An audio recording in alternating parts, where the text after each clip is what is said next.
हाथी का शीश ही क्यों श्री गणेश के लगा। गज और असुर के संयोग से एक असुर जन्मा था, गजासुर। उसका मुख गज जैसा होने के कारण उसे गजासुर कहा जाने लगा। गजासुर शिवजी का बड़ा भक्त था और शिवजी के बिना अपनी कल्पना ही नहीं करता था। उसकी भक्ति से भोले भंडारी गजासुर पर प्रसन्न हो गए, वरदान मांगने को कहा। गजासुर ने कहा, प्रभु आपकी आराधना में कीट पक्षियों द्वारा होने वाले विघ्न से मुक्ति चाहिए। इसलिए मेरे शरीर से हमेशा तेज अग्नि निकलती रहे जिससे कोई पास न आए और मैं निर्विघ्न आपकी आराधना करता रहूं। महादेव ने गजासुरों को उसका मनचाहा वरदान दे दिया। गजासुर फिर से शिवजी की साधना में लीन हो गया। हजारों साल के घोर तप से शिवजी फिर प्रकट हुए और कहा, तुम्हारे तप से प्रसन्न होकर मैंने मनचाहा वरदान दिया था।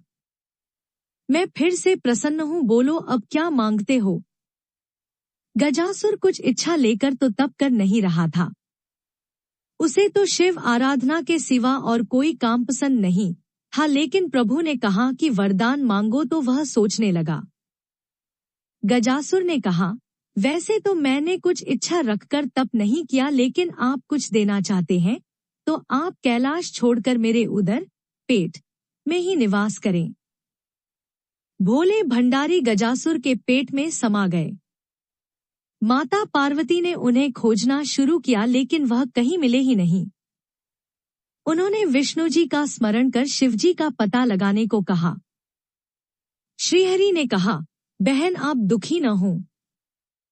भोले भंडारी से कोई कुछ भी मांग ले, दे देते हैं। वरदान स्वरूप वह गजासुर के उदर में वास कर रहे हैं। श्रीहरि ने एक लीला की।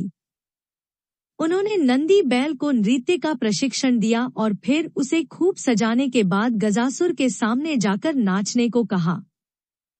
श्रीहरि स्वयं एक ग्वाले के रूप में आए और बांसुरी बजाने लगे।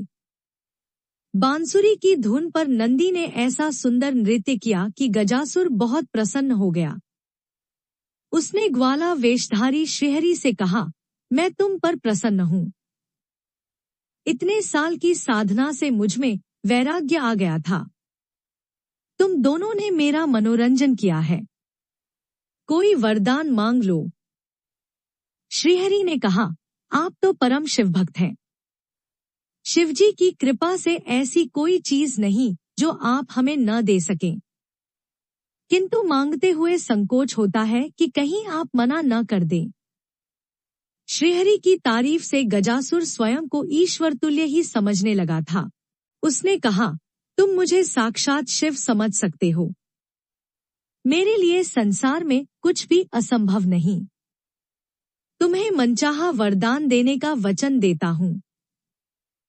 श्रीहरि ने फिर कहा, आप अपने वचन से पीछे तो न हटेंगे। गजासुर ने धर्म को साक्षी रखकर हामी भरी तो श्रीहरि ने उससे शिवजी को अपने उदर से मुक्त करने का वरदान मांगा। गजासुर वचनबद्ध था। वह समझ गया कि उसके पेट में बसे शिवजी का रहस्य जानने वाला यह कोई साधारण ग्वाला नहीं है, जरूर स्वयं भगवान विष्णु आए हैं। उसने शिवजी को मुक्त किया और शिवजी से एक आखिरी वरदान मांगा। उसने कहा, प्रभु आपको उदर में लेने के पीछे किसी का अहित करने की मंशा नहीं थी। मैं तो बस इतना चाहता था कि आपके साथ मुझे भी स्मरण किया जाए। शरीर से आपका त्याग करने के बाद जीवन का कोई मोल नहीं रहा। इसलिए प्रभु मुझे वरदान दीजिए कि मेरे शरीर का कोई अंश हमेशा आपके साथ पूजित हो। शिवजी ने उसे वह वरदान दे दिया। श्रीहरि ने कहा, गजासुर तुम्हारी शिव भक्ति अद्भुत है। शिव आराधना में लगे रहो।